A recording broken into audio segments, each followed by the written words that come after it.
We've talked about are we the fall of the Roman Republic or the Empire? Republic. That means we're entering the Empire period, which is 200 years of prosperity under autocracy. Pax Americana. No, I've warned several times that a Franco is coming. We have a Francisco Franco coming. He is coming. People, is it Trump? No. See, the thing about system disruptors, and I know you guys know this, but the Roman Republic, people will know the Roman Republic, and then eventually Caesar takes over. He's killed, but then from then on, they were led by emperors. That was the Roman Empire. But Caesar, everyone knows Caesar. What they don't know is there were several. They were called populares, the populists, really. Right. There were several populares before Caesar, the Gracchi brothers, and all these others. They would rise and then they'd kill them. And then they would rise and then system would kill them, and rise and system would kill them. And what happened in the end was you got somebody who's honestly probably the most intelligent, or one of the most intelligent, capable people who ever lived. Caesar would rise.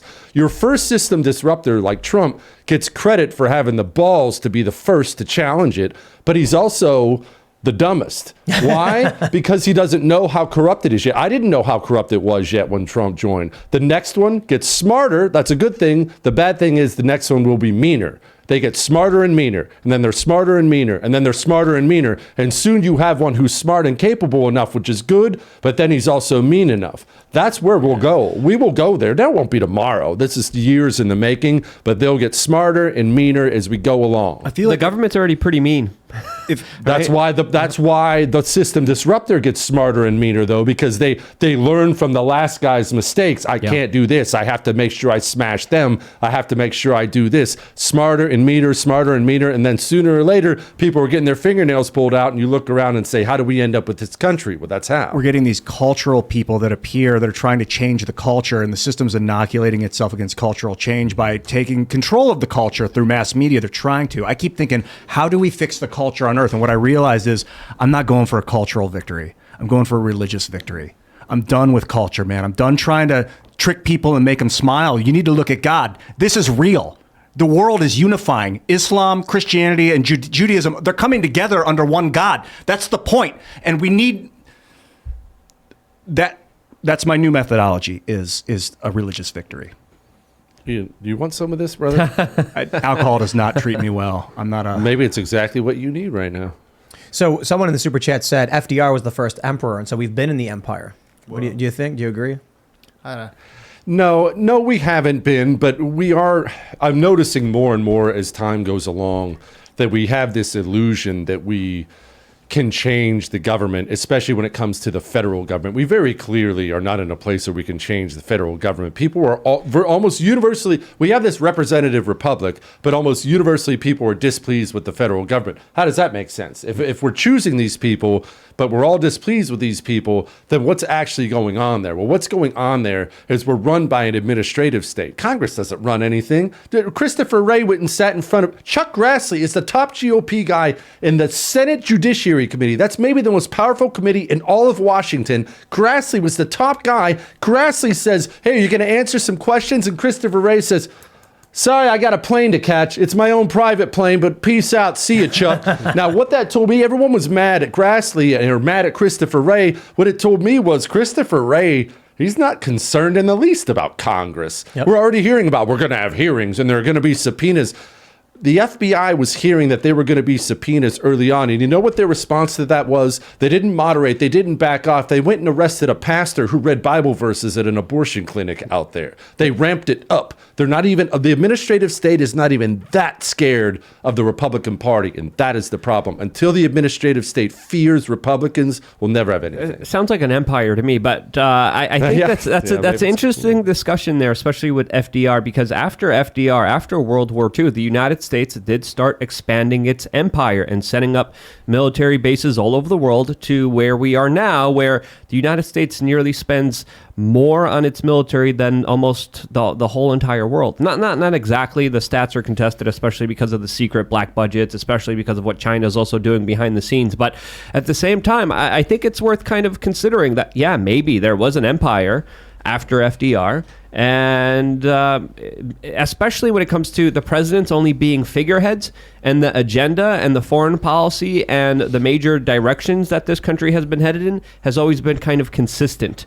And no matter if it's a Democrat or Republican, a lot of the bigger policies don't usually change. It's the British Empire, man. They after World War I, they set up Israel. They built it with the British Mandate for Palestine. They want military bases in the Middle East to protect the Suez Canal. That's the empire that we live under. And that empire is about to change and become a new world empire. So our BRICS. words are guiding it. Yeah, BRICS is another empire. And But is that what replaces us? it's either they're going to either amalgamate and one of them is going to become the new one as a larger, grander scheme, or they're all going to fall away and a new one's going to erupt. But it's likely that one of the current ones will evolve together and kind of create pockets of a new sort of global empire. It's going to be fiscal. They're trying to make people get tattoos and follow them around with their phones and crap. You think BRICS? One theory is that the U.S. petrodollar starts to crumble, and then BRICS takes over, and then it's a Chinese communist unipolar world. I actually see. I've been kind of I'm going to be the hopeful one. I've been kind of cynical. I am a little bit more hopeful on this. Now, I agree basically with what you're saying that we're going into a fourth turning. That there's going to be a gigantic world-changing events. The wars, famines, all of these things are always inevitable. They're always coming back around, and we're going to cast off the old systems and we're going to choose new systems. But I will say that there is something that really should give people a bit of hope. That we have guns, lots and lots of guns in Red America, lots and lots of state power also. We have these hugely powerful states. That we still have a powerful state system. Now, it's not as powerful as it should be, but there are all these states that can and will join together, and you have armed citizens there. So even if every disarmed British citizen, or German citizen, or Dutch citizen, we see what those poor farmers are going through right now, even if everything else starts to go to crap and crumble around us, there is still there's tens of millions of Americans who think like you think, and there is safety in these areas, some amount of safety still in these areas. I believe there's a lot still to preserve. Even if the federal system is all but lost, I believe there's tons still to preserve in this country. Yeah. Yeah, I think the American statehood is a good example of how to lead the world. Yes. If we could have lots of decentralized states of communities. Well, that's how America was supposed to be. Now, slowly but surely over time, states were ceding more and more power to the federal government. And we look where we are now. We see where that's gotten us. But there's still a tremendous amount of infrastructure in place at our state level that even other countries like Canada, the provinces don't have that. Right. We do here. Texas has its own power grid. Like we have things here. We have huge pockets of this country where people can live free, where your kids and grandkids can live free and live a life that's very similar to the life you live. Is the federal government salvageable? No, probably not. They suck. Flush it down the toilet. But there's still a bunch of the country that is, and that's good. Yeah, America still is one of the freest places in the world. I mean, traveling the world, you don't have a lot of places where you could, express whatever you want to express, and also at the same time be able to defend yourself. Now, and you compare it to what's happening in China, you could see why a lot of the top controllers, why a lot of the big politicians want a society like China, because it's easier to manage, because there's less freedoms, there's less people being able to defend themselves. This is the larger battle that I think is unfolding right now, with a lot of people working and progressing towards creating a Chinese-style society here in the United States. And I think this is the bigger fight that people need to realize. And this is a fight not between the Republicans and the Democrats. This is the Republicans and Democrats working together to screw everyone else over. That's how I just see it at the end of the day. If you want to know if the Chinese style of government is going to be good here, look no further than the Chinese people, because they'll tell you. And they're revolting against their government right now. And I've seen tanks. The government has sent out tanks against these people. I don't know if the videos are real, but that's what it looks like is happening. What do you think we can do, Jesse, to help these people?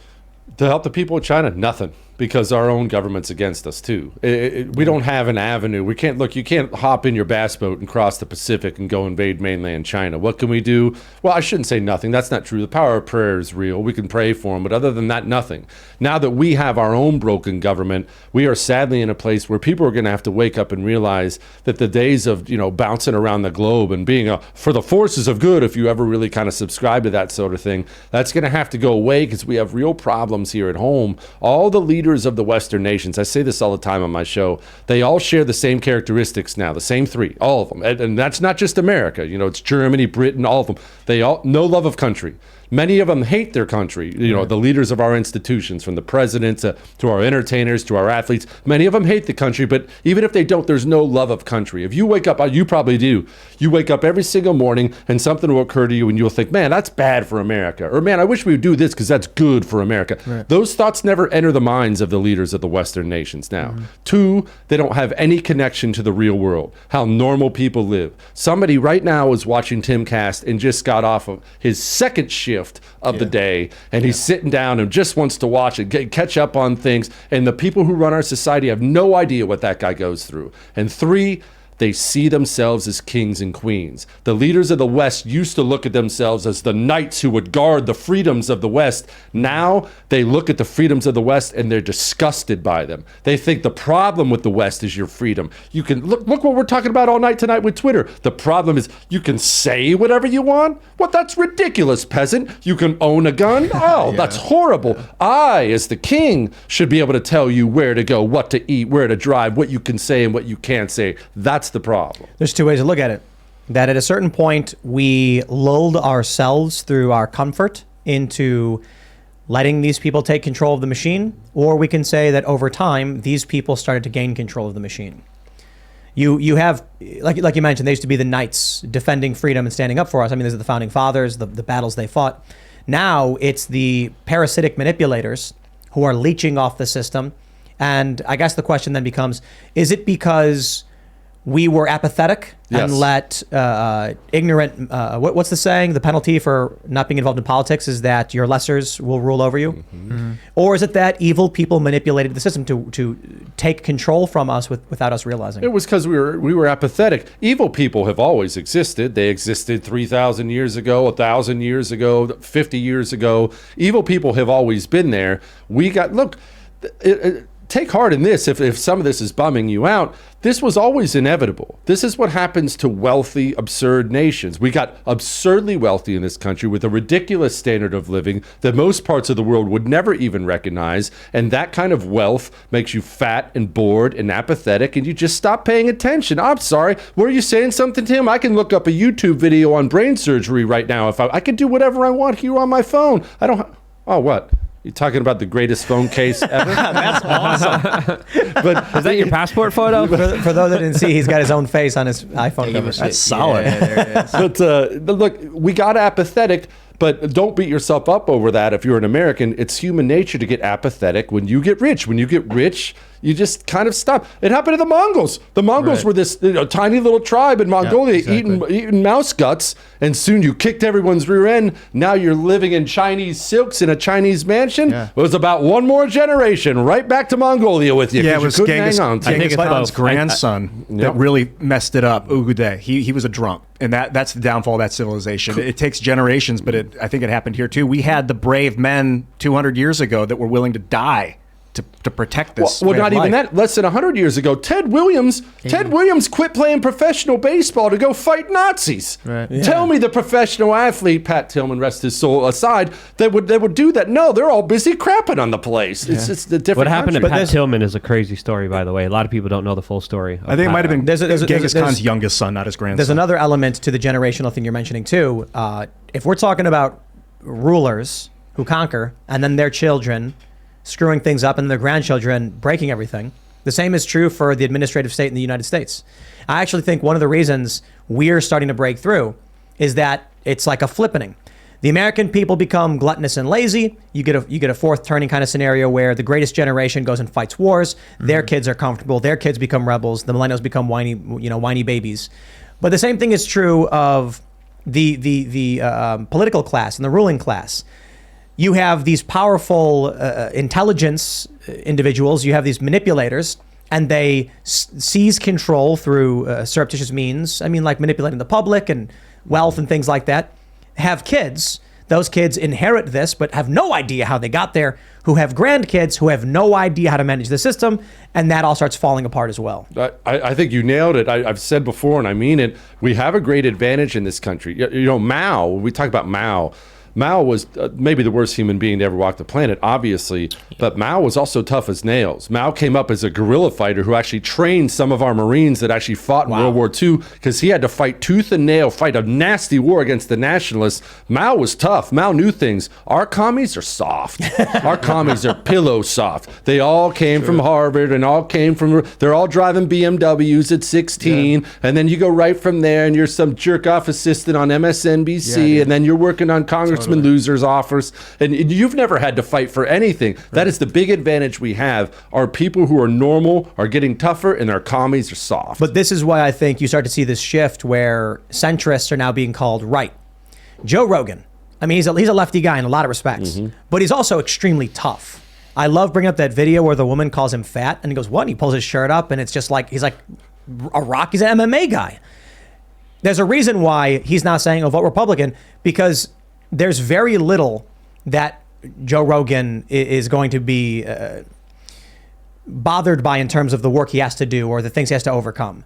You end up with moderate or left-leaning liberals who grow up in hardship, work hard, and then when they get older, I think for like me and my friends, we're being called conservative now because we're just liberals who believe in hard work, who are not so frail and scared that we are like gotta censor everything that offends us. We're like, the worst thing ever happened to me wasn't someone insulting me. It was that time I got shot at in Chicago. You know what I mean? Like, so your words really don't bother me. But then you have the really, really soft millennials who feel physical pain when someone says a naughty word. And that becomes the new separation between left and right, or a large component of it. No, I think you nailed it. They're moving so far to the left. They are pushing people to the right. But we should also keep in mind, they don't worry about popularity the way the right does. It's actually a huge failure of the right. You'll see the right do this all the time. Roe versus Wade is a great example. Don't care what you think about abortion. I know I'm a hardcore pro-lifer, more to the right on that issue than most people, so it doesn't matter. But the point of it is this. They overturned Roe versus Wade. Immediately, some red states started banning abortion in their states. You saw half of the GOP politicians and pundits out there, the pundits on the right, guys, this is too far. This is going to hurt us at the midterms. This isn't popular enough. When have you ever heard one of the communists say, well, I'm worried about the popularity? No, they're busy shifting the culture their way. They're busy getting wins while we're hand-wringing. Are we sure? What about the suburban women? Screw the suburban women. Thanks for watching this clip from the Timcast IRL podcast. Hang out with us live Monday through Friday at 8 p.m. and become a member over at timcast.com for uncensored, members-only shows exclusive. Thanks for hanging out, and we'll see you all next time.